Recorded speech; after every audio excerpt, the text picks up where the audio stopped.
Allahu Akbar, Allahu Akbar, Allahu Akbar. Allahu Akbar, Allahu Akbar, Allahu Akbar. Allahu Akbar, Allahu Akbar, Allahu Akbar. Allahu Akbar kabira, walhamdulillahi katsira, wa subhanallahi bukratan wa asila. La ilaha illallah wahdah, sadaqa wa'dah, wa nasara abdah, wa azza jundahu wa hazamal ahzaba wahdah. La ilaha illallah wallahu akbar. Allahu akbar walillahil hamd. Alhamdulillahilladzi ja'ala lil muslimina 'idal fitri ba'da siyami Ramadan wa ja'ala 'idal adha ba'da siyami Arafah. Alhamdulillahi ala ihsani wasyukru lahu ala taufiqihi wa amtinani. Alhamdulillahi ala ihsanihi wasyukru lahu ala taufiqihi wa amtinani. Ashhadu an la ilaha illallah wahdahu la syarika lah, lahu ta'ziman li sya'ni, wa ashhadu anna Muhammadan abduhu wa rasuluh ad-da'i ila ridwani. Allahumma salli ala Muhammad wa ala alihi wa ashabihi ajma'in. Faya ayyuhal muslimuna wal muslimat, ittaqullaha faqad fazal muttaqun. Qala rabbuna jalla jalaluhu, ya ayyuhalladzina amanu ittaqullaha haqqa tuqatih wa la tamutunna illa wa antum muslimun. Wa qala ya ayyuhalladzina amanu ittaqullaha wa qulu qawlan sadida yuslih lakum a'malakum wa yaghfir lakum dhunubakum wa man yuti'illaha wa rasulahu faqad faza fawzan 'azima. Amma ba'du, fa inna asdaqal hadithi kitabullah wa khairal hadi hadi Muhammadin sallallahu alaihi wasallam wa syarral umuri muhdatsatuha wa kullu muhdatsatin bid'ah wa kullu bid'atin dhalalah wa fi riwayah wa kullu dhalalatin finnar. Fa ya ma'asyiral muslimin wal muslimat rahimani wa rahimakumullahu jami'a. Sejak tadi malam kita telah mendengarkan alunan takbir, tahmid, tasbih dan tahlil sebagai bentuk rasa syukur kita kehadirat Allah Subhanahu wa taala atas berapa nikmat, atas betapa banyak nikmat yang diberikan kepada kita semuanya. Atas nikmat-nikmat yang tidak pernah mampu kita untuk membalasnya. Bagaimana kita mau membalasnya sedangkan menghitungnya saja kita tidak mampu. Allahu akbar, Allahu akbar, Allahu akbar walillahil hamd. Jikalau ada seorang yang mengatakan, bukankah bulan suci Ramadan adalah tamu yang kita rindu-rindukan? Bukankah bulan suci Ramadan adalah tamu yang kita damba-dambakan? Bukankah berpisah dengan bulan suci Ramadan adalah merupakan kesedihan? Maka jawabannya benar. Kita bersedih karena kita telah berpisah dengan bulan suci Ramadan. Kita bersedih karena Ramadan telah pergi meninggalkan kita. Akan tetapi seiring dengan itu kita juga harus berbahagia, karena Allah Subhanahu wa taala memberikan kita kemudahan-kemudahan untuk menjalankan ibadah puasa dan ibadah-ibadah lainnya di bulan suci Ramadan. Allahu akbar, Allahu akbar, Allahu akbar walillahil hamd. Namun jangan sampai kita mengira, kita menyangka bahwa kita mampu melaksanakan ibadah-ibadah, amalan-amalan di bulan suci Ramadan itu. Mungkin di antara kita ada yang sudah hatam berkali-kali. Mungkin ada yang puasanya tidak bolong. Mungkin ada yang sholat tarawihnya tidak pernah ketinggalan, bahkan sholat tarawih dengan 1 juz dan 2 juz dan seterusnya. Mungkin ada yang sudah mengeluarkan hartanya yang banyak untuk berinfak, bersedekah, memberikan buka puasa dan membantu orang-orang yang membutuhkan. Akan tetapi jangan sampai ada keyakinan di dalam hati kita bahwa sesungguhnya kita mampu melaksanakan ibadah-ibadah tersebut karena kemampuan kita, karena kehebatan kita, karena kelebihan kita, dan itu menjadikan kita lupa bahwa sesungguhnya kita dapat melaksanakan ibadah-ibadah di bulan suci Ramadan. Itu adalah nikmat dari Allah Subhanahu wa taala yang wajib kita syukuri dengan mengumandangkan takbir, tahmid, tasbih dan tahlil. Wa ma bikum min ni'matin faminallah. Dan segala kenikmatan-kenikmatan yang kita dapatkan sesungguhnya itu bersumber dari Allah Subhanahu wa taala. Allahu akbar, Allahu akbar, Allahu akbar walillahil hamd. Tidak semua kebaikan-kebaikan yang dilakukan itu diterima Allah Subhanahu wa taala. Tidak semua amalan-amalan soleh itu diterima oleh Allah Subhanahu wa taala, karena Allah Subhanahu wa taala hanya menerima daripada orang-orang yang bertakwa. Innama yataqabbalullahu minal muttaqin. Sesungguhnya Allah hanya menerima daripada orang-orang yang bertakwa. Siapakah orang yang bertakwa itu? Di antara makna orang yang bertakwa adalah orang yang tidak pernah menganggap dirinya lebih mulia daripada orang lain, orang yang tidak pernah menganggap dirinya lebih soleh, lebih bertakwa, lebih suci daripada orang lain, orang yang hatam berkali-kali tidak merasa dirinya lebih mulia daripada orang yang tidak hatam, orang yang sholat tarawih tidak merasa dirinya lebih soleh daripada orang yang tidak sholat tarawih, dan orang yang memberikan tidak merasa lebih mulia daripada orang yang menerima. Akan tetapi ketika kita sudah merasa diri kita ini lebih mulia karena amalan-amalan soleh yang kita lakukan, maka cepat-cepatlah kita mengunjungi hati kita, karena sesungguhnya hati kita telah dikuasai oleh iblis. Maka cepat-cepatlah kita bertaubat kepada Allah Subhanahu wa taala, karena sesungguhnya itu adalah salah satu tanda bahwa sesungguhnya amalan kita tidak diterima oleh Allah Subhanahu wa taala. Tidak semua petani yang menanam itu akan memanen hasil tanamannya. Seorang petani yang hanya fokus untuk menanam, akan tapi dia tidak menjaga tanamannya, kemungkinan besar ia tidak akan memanen hasil tanamannya. Maka begitu juga dengan seorang muslim. Seorang muslim yang hanya fokus untuk beramal, beribadah, akan tapi dia lupa untuk menjaga amalannya, menjaga ibadahnya, maka kemungkinan besar dia tidak mendapatkan balasan daripada ibadahnya, daripada amalannya. Na'udzubillahi min dzalik. Maka setelah kita beribadah, beramal soleh di bulan suci Ramadan ini, maka hendaklah kita belajar daripada Abul Anbiya, Khalilullah Ibrahim alaihissalam, yang dimana Ibrahim alaihissalam ketika ia selesai membangun bangunan Ka'bah dengan bangunan yang sempurna, apakah Nabi Ibrahim membanggakan dirinya? Apakah Nabi Ibrahim menyombongkan dirinya? Tidak, hadirin sekalian. Akan tapi Nabi Ibrahim sangat takut jangan sampai bangunannya, amalannya tidak diterima oleh Allah Subhanahu wa taala, sehingga Nabi Ibrahim terus berdoa kepada Allah Subhanahu wa taala, yang dimana doanya diabadikan dalam surah Al-Baqarah. Rabbana taqabbal minna innaka antas samiul alim. Ya Allah, terimalah persembahan kami, terimalah amal ibadah kami, terimalah bangunan kami, sungguhnya Engkau Maha mendengar lagi Maha mengetahui. Kemudian diriwayatkan pula oleh para sahabat-sahabat Rasulullah sallallahu alaihi wasallam bahwa sesungguhnya mereka setelah melaksanakan sholat Idul Fitri, mereka saling memaafkan dan mereka saling mendoakan dengan berkata, Rabbana taqabbalallahu minna wa minkum.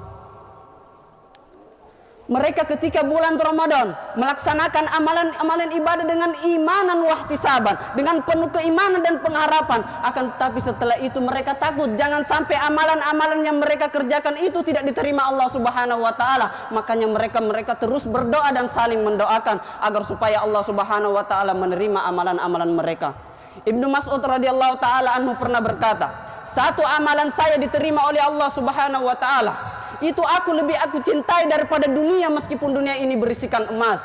Ulama yang lain mengatakan bahwa sesungguhnya ketika saya mengetahui bahwa satu saja amalan saya diterima, maka sesungguhnya saya akan memohon kepada Allah untuk diwafatkan pada saat itu juga.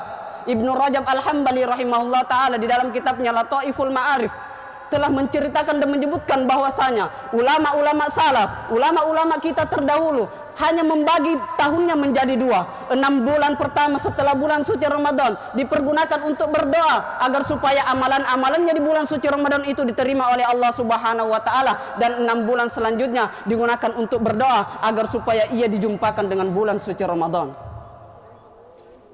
Mereka beramal 1 bulan akan tapi berdoa 6 bulan agar supaya ibadah ulama terdahulu itu diterima oleh Allah Subhanahu wa taala. Kalau kita tidak mampu berdoa selama 6 bulan, paling tidak setelah sholat Idul Fitri ini, maka marilah kita saling mendoakan agar supaya Allah Subhanahu wa taala menerima amalan-amalan soleh kita, ibadah-ibadah kita, sholat-sholat kita, dan memberikan gelar ketakwaan kepada kita semua. Amin ya rabbal alamin. Allahu akbar, Allahu akbar, Allahu akbar walillahil hamd. Bulan suci Ramadan bukan batas seseorang untuk beribadah dan mengabdi kepada Allah Subhanahu wa taala.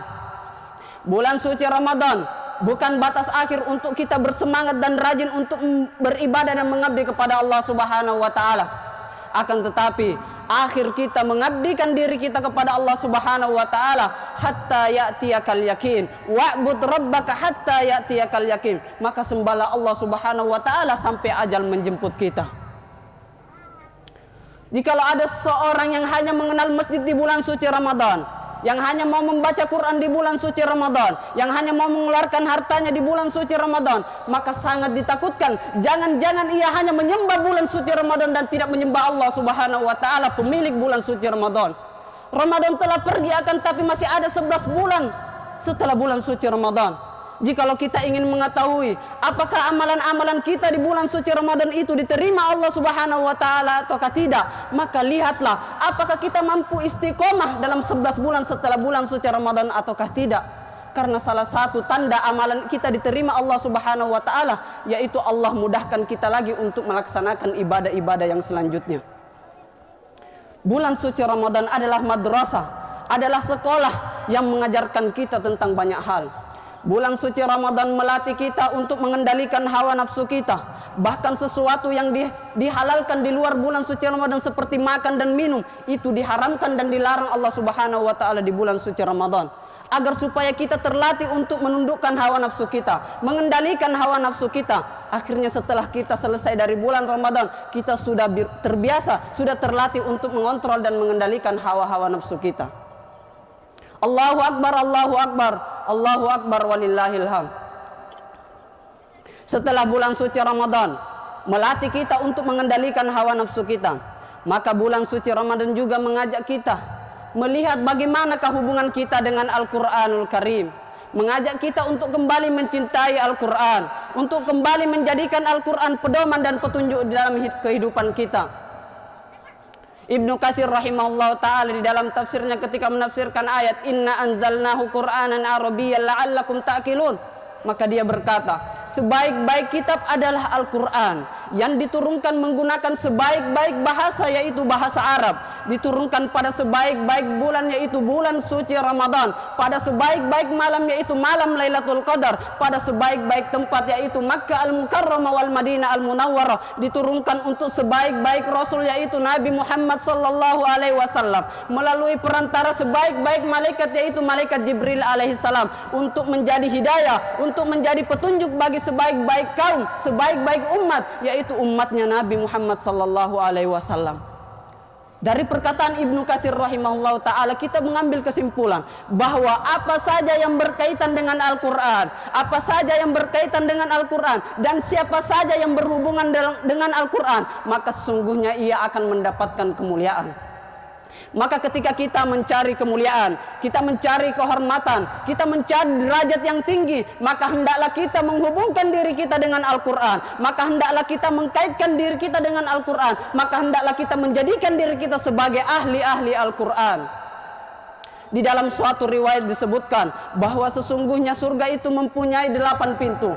Ahli salat masuk melalui pintu salat, ahli sedekah masuk melalui pintu sedekah, ahli puasa masuk melalui babur rayyan, ahli jihad masuk melalui pintu jihad. Akan tetapi ada seorang hamba yang ketika ia masuk ke dalam surga, ia diperkenankan oleh Allah Subhanahu wa taala masuk ke dalam surga dari seluruh pintu.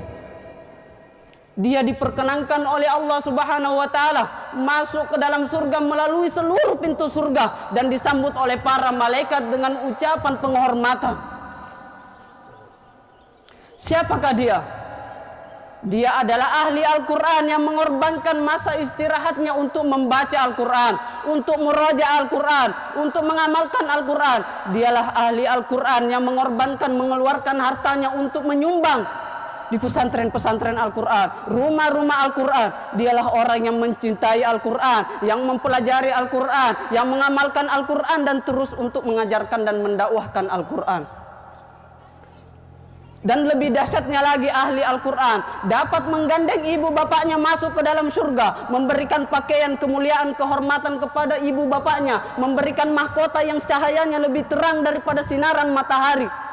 Seorang istri yang ahli Al-Quran mampu menggandeng suaminya, suami yang ahli Quran mampu menggandeng istrinya, ibu bapak yang ahli Quran mampu menggandeng anaknya, anak yang ahli Al-Quran mampu menggandeng ibu bapaknya masuk ke dalam surganya Allah Subhanahu wa ta'ala.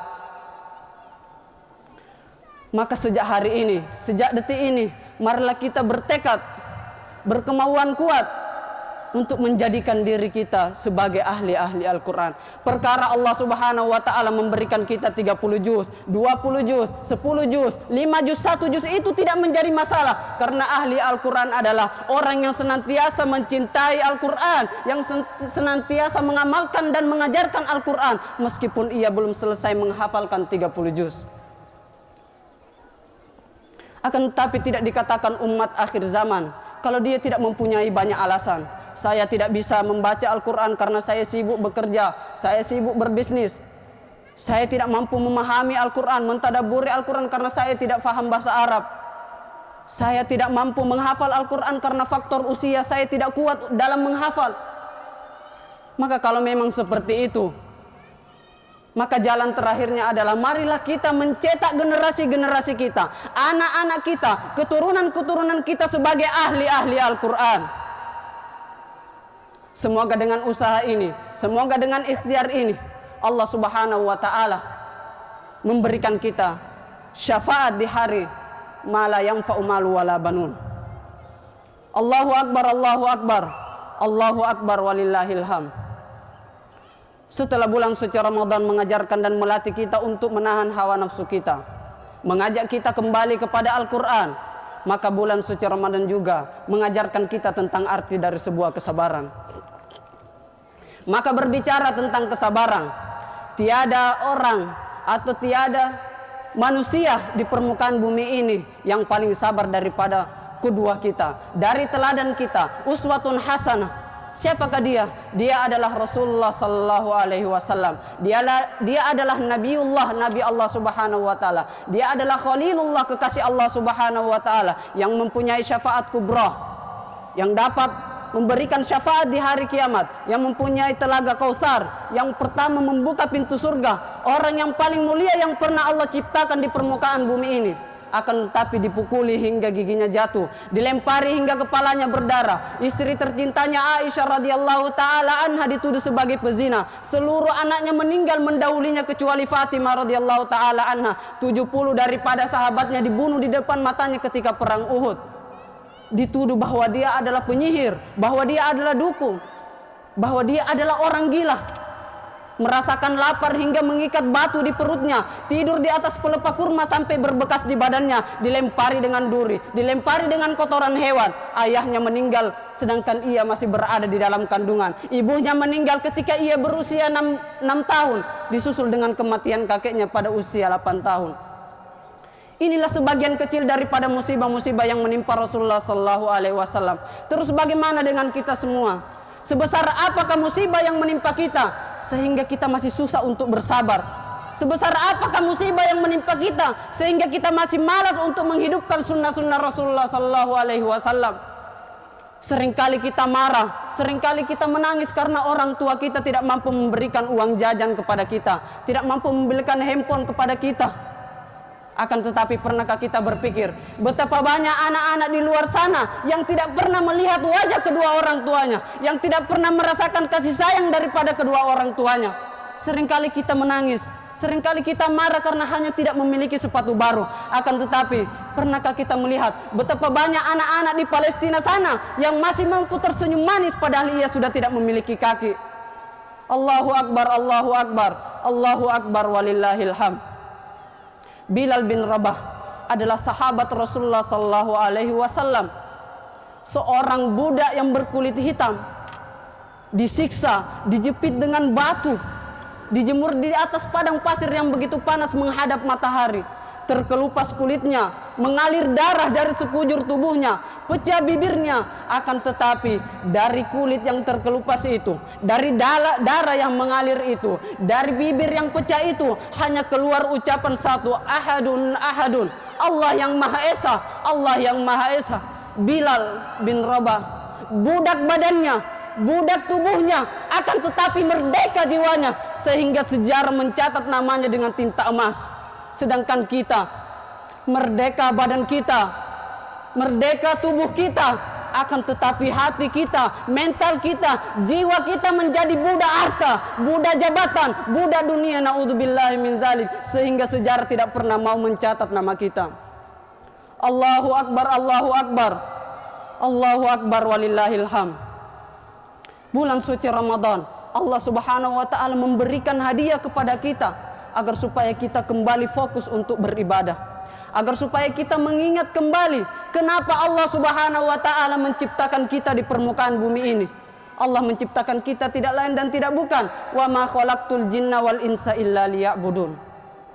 Maka berbicara tentang tujuan penciptaan manusia, maka selayaknya lah kita belajar daripada seorang tukang parkir, yang dimana seorang tukang parkir ketika ia ditipi kendaraan yang mewah, mobil yang mahal, motor yang banyak, maka seorang tukang parkir tidak pernah menyombongkan dirinya, tidak pernah membanggakan dirinya, karena ia sadar bahwa kendaraan-kendaraan itu adalah titipan, dan titipan itu akan kembali kepada pemiliknya.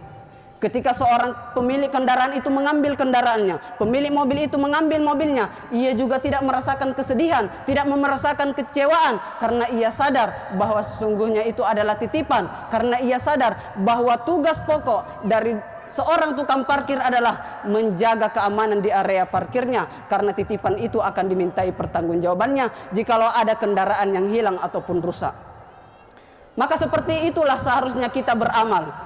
Maka seperti itulah kita seharusnya bersikap di dalam kehidupan dunia ini, bahwa apa yang kita rasa kita memilikinya, pada hakikatnya itu adalah titipan dari Allah Subhanahu wa taala, yang dimana titipan-titipan itu akan kembali kepada Allah Subhanahu wa taala. Ketika kita dititipkan harta yang banyak, jabatan yang tinggi, kekayaan duniawi, maka janganlah kita menyombongkan diri, maka janganlah kita membanggakan diri, sehingga itu menjadikan kita lupa dengan tujuan utama kita diciptakan, yaitu untuk mengabdi dan beribadah kepada Allah Subhanahu wa taala. Ketika kita kehilangan harta, ketika kita kehilangan jabatan, ketika kita kehilangan kekayaan duniawi, maka janganlah kita terlalu berlarut-larut dalam kesedihan dan kekecewaan, karena sesungguhnya itu adalah titipan. Janganlah kita berlarut-larut dalam kesedihan sehingga menjadikan kita lupa bahwa tujuan utama kita diciptakan oleh Allah Subhanahu wa taala adalah untuk beribadah dan mengabdi kepada Allah Subhanahu wa taala. Allahu Akbar, Allahu Akbar, Allahu Akbar walillahil hamd. Jikalau ada seorang yang mengatakan, saya sudah sholat, saya sudah beribadah, saya sudah hijrah, akan tetapi kenapa kehidupan saya masih tetap miskin, masih tetap susah? Padahal betapa banyak orang di luar sana yang tidak sholat, yang tidak taat, yang tidak beribadah kepada Allah, bahkan mereka kafir, akan tetapi memiliki harta yang banyak, kekuasaan yang tinggi. Maka jawabannya benar, akan tetapi itu hanya di dunia, bukan di mata Allah Subhanahu wa taala. Ketika kita hanya mengukur amalan-amalan yang kita lakukan dengan sesuatu yang bersifat duniawi, maka sesungguhnya dunia ini tidak mampu membalas amalan-amalan kita. Karena dua rawatib atau dua sholat sunat sebelum sholat subuh itu sudah lebih baik daripada dunia dan seisinya. Bagaimana dengan sholat-sholat yang wajib? Bagaimana dengan ibadah-ibadah yang lainnya? Jikalau kita hanya mengukur amalan-amalan soleh yang kita lakukan dengan sesuatu yang bersifat duniawi, maka sesungguhnya kita akan kecewa. Kenapa? Karena dunia ini bukan tempat untuk membalas amalan-amalan kita. Ad-dunya amalun bila hisab. Dunia ini adalah tempat beramal, bukan tempat untuk membalas kebaikan-kebaikan kita. Wal akhiratu hisabun bila amal. Sedangkan akhirat adalah tempat membalas kebaikan-kebaikan kita, bukan lagi tempat untuk beramal. Jikalau kita hanya mengukur amalan-amalan yang soleh yang kita lakukan dengan sesuatu yang bersifat duniawi, maka kita akan kecewa dan merugi. Karena kenapa? Karena sesungguhnya dunia ini tidak ada nilainya, tidak ada harganya di sisi Allah Subhanahu wa taala. Di dalam suatu riwayat Rasulullah menyebutkan bahwasanya dunia ini lebih hina daripada bangkai dari seekor kambing yang cacat. Di dalam riwayat yang lain disebutkan bahwasanya dunia ini tidak lebih berharga daripada satu sayap seekor nyamuk. Seandainya kata Rasulullah sallallahu alaihi wasallam dunia ini ada harganya di sisi Allah Subhanahu wa taala, maka sesungguhnya Allah Subhanahu wa taala tidak memberikannya kepada seorang kafir meskipun itu hanya satu teguk air. Berhubung dunia ini tidak ada nilainya, tidak ada harganya di sisi Allah Subhanahu wa taala, maka Allah Subhanahu wa taala berikan kepada orang kafir bukan sebagai nikmat, akan tetapi itu merupakan istidraj. Adapun yang berharga, adapun yang bernilai di sisi Allah Subhanahu wa taala, Allah Subhanahu wa taala simpan bagi hamba-hambanya yang bertakwa. Allahu Akbar, Allahu Akbar, Allahu Akbar walillahil hamd. Seringkali kita melihat kehidupan seorang itu lebih indah, lebih baik daripada kehidupan kita. seperti kayanya para pengusaha, kedudukannya para pejabat, romantisnya para pasangan, ilmunya para dokter dan profesor. Perlu kita ketahui bahwa sesungguhnya kehidupan ini tidak akan habis untuk diperbandingkan, dan kita tidak akan pernah puas dengan sesuatu yang bersifat duniawi. Semakin kita minum dunia ini, semakin kita haus. Kita diberikan 1 gunung emas, kita akan minta 2 gunung emas.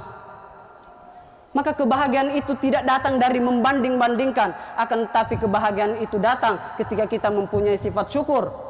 Datang ketika kita mempunyai sifat qanaah. Idza kunta dza qalbin qanu'in fa anta wa malikud dunya sawa. Jikalau engkau memiliki sifat qanaah, selalu ridha, selalu bersyukur dengan apa yang Allah Subhanahu wa taala berikan, maka sesungguhnya engkau dan raja yang merajai dunia ini tidak ada bedanya. Maka di akhir Al-Qur'an mengajarkan kita bahwa sesungguhnya kita diperbolehkan untuk menjadi manusia-manusia terbaik dengan amalan-amalan terbaik. Akan tetapi yang tidak boleh adalah merasa diri sudah baik dan merasa diri lebih baik daripada orang lain. Al-Quran mengajarkan kepada kita bahwa tidak usah menginjak orang untuk naik, tidak usah mencela orang untuk menjadi mulia, tidak usah merendahkan orang untuk menjadi tinggi. Di dalam Islam merasa bodoh itu pangkal ilmu, merendah diri itu ditinggikan. Memberi itu adalah sesuatu kekayaan yang hakiki, dan mengalah untuk mempertahankan ukhuwah, silaturahim, itu adalah kemenangan yang hakiki. Maka marilah kita berlatih bagaimana kita memberi tanpa harus merasa memiliki. Bagaimana kita mengajarkan ilmu kita kepada orang lain tanpa merasa bahwa diri kita lebih pandai, lebih pintar daripada orang yang kita ajar. Bagaimana kita menasihati orang lain tanpa merasa bahwa diri kita lebih soleh, lebih bertakwa, lebih baik daripada orang yang kita nasihati. Allahu Akbar, Allahu Akbar, Allahu Akbar walillahilham. Maka di akhir ini marilah kita sama-sama berdoa kepada Allah Subhanahu wa taala. Semoga amalan-amalan kita diterima oleh Allah Subhanahu wa taala.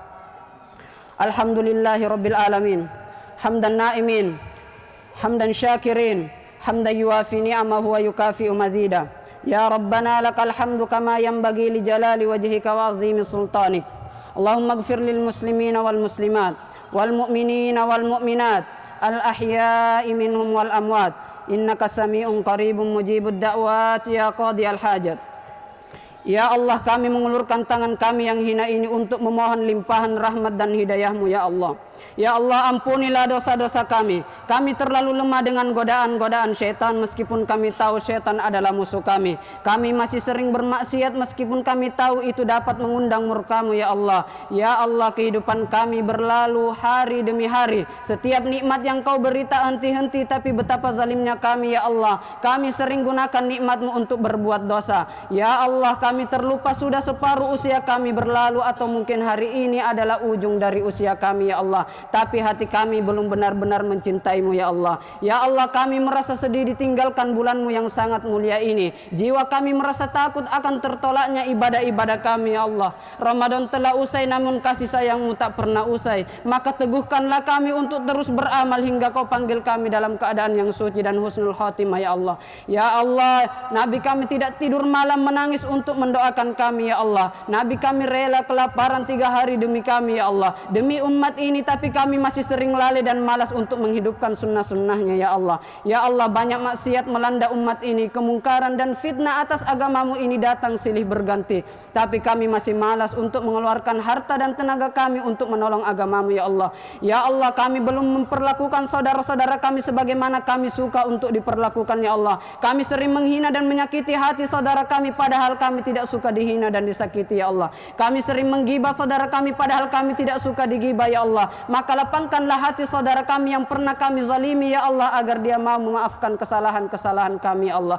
Ya Allah, satukanlah hati umat muslim saat ini. Hilangkanlah permusuhan dan kedengkian di antara umat Islam. Jadikanlah kami saling tolong menolong, bahu membahu untuk mengembalikan kekuatan Islam yang sudah pergi ya Allah. Ya Allah yang maha pengasih lagi maha penyayang, siapa lagi yang kami harapkan kebaikan kecuali kepadamu ya Allah. Siapa lagi yang mampu mengampuni dosa selain Engkau ya Allah? Maka ampunkanlah seorang wanita yang pernah kami tumpangi rahimnya 9 bulan 10 hari ya Allah. Wanita itu telah melahirkan kami hingga koya isinya ya Allah, luka kulitnya ya Allah, tumpah darahnya ya Allah, bercucuran air matanya menahan sakit ya Allah. Itulah ibu kami ya Allah. Ampunkanlah dosa ibu kami yang telah membersihkan kotoran dan najis kami ya Allah, yang tak kenyang karena mengenyangkan kami ya Allah, yang tak nyenyak karena menyenyakkan tidur kami ya Allah, dan jadikanlah setiap tetes susunya sebagai kebaikan di sisimu ya Allah. Ya Allah ya Tuhan kami, ampunkan pula seorang lelaki yang rela banting tulang siang malam hanya untuk memenuhi kebutuhan kami ya Allah. Dengannya kami kenal Engkau Tuhan kami kenal utusanmu Nabi kami kenal kitabmu pedoman kami. Itulah ayah kami ya Allah. Ampunkanlah ayah kami yang air matanya hanya untuk Engkau ya Allah, rahasianya hanya Engkau yang tahu ya Allah, yang selalu memandang kami dari kejauhan, namun bila didekati wajahnya tegas untuk mendidik kami ya Allah. Ya Allah, jadikanlah setiap tetes keringatnya sebagai kebaikan di sisimu ya Allah. Ya Allah, selamatkanlah mereka ya Allah. Jika mereka masih hidup, kami hanya memohon panjangkan umur taat mereka ya Allah, umur ibadah mereka ya Allah. Jangan susahkan mereka dalam kehidupan ini, karena mereka sudah susah mengasuh kami, membesarkan kami. Jangan biarkan kami membuat hati mereka luka ya Allah, bahkan air mata mengalir dari kedua mata mereka ya Allah. Ya Allah ya Rahman, untuk mereka ayah bunda kami yang berada di dalam kuburnya ya Allah, kami mohon kepadamu ya Allah, jangan siksa ya Allah, jangan diazab ya Allah. Jadikan kuburnya sebagai taman-taman surgamu, dan jadikanlah setiap amal baiknya sahabat di dalam kuburnya ya Allah. Ya Rabbi, jikalau nanti ya Allah Engkau betul-betul selamatkan kami hanya ingin Engkau pertemukan kami lagi dengan orang tua kami ya Allah. Rindu hati ini menatap wajahnya ya Allah, mendengarkan suaranya ya Allah, rindu dengan kehangatan pelukannya ya Allah. Ya Allah, surga itu tidak akan terasa indah tanpa kedua orang tua kami ya Allah. Mereka lah yang menjadikan kami seperti ini, mereka yang telah mengajarkan kepada kami banyak hal, mereka yang telah mengenalkan kami dengan kebesaran-Mu ya Allah ya Tuhan kami. Jangan biarkan kami berpisah dengan mereka ya Allah. Selamatkanlah mereka ya Allah, selamatkanlah mereka ya Allah. Allahumma izzal Islam wal muslimin, Allahumma ansur ikhwanana al muslimina wal mujahidina fi Palestin, Allahumma tsabbit imanahum wa anzilis sakinata ala qulubihim wa wahhid sufufahum, Allahumma ahlikil kafarata wal musyrikin, Allahumma dammiril yahuda wa shattit syamlahum wa farriq jam'ahum, Allahumma ansuril mujahidina ala a'daina a'daid din birahmatika ya arhamar rahimin. Rabbana atina fid dunya hasanah wa fil akhirati hasanah wa qina adzabannar. Wa sallallahu ala sayyidina Muhammad. Summa assalamu alaikum warahmatullahi wabarakatuh.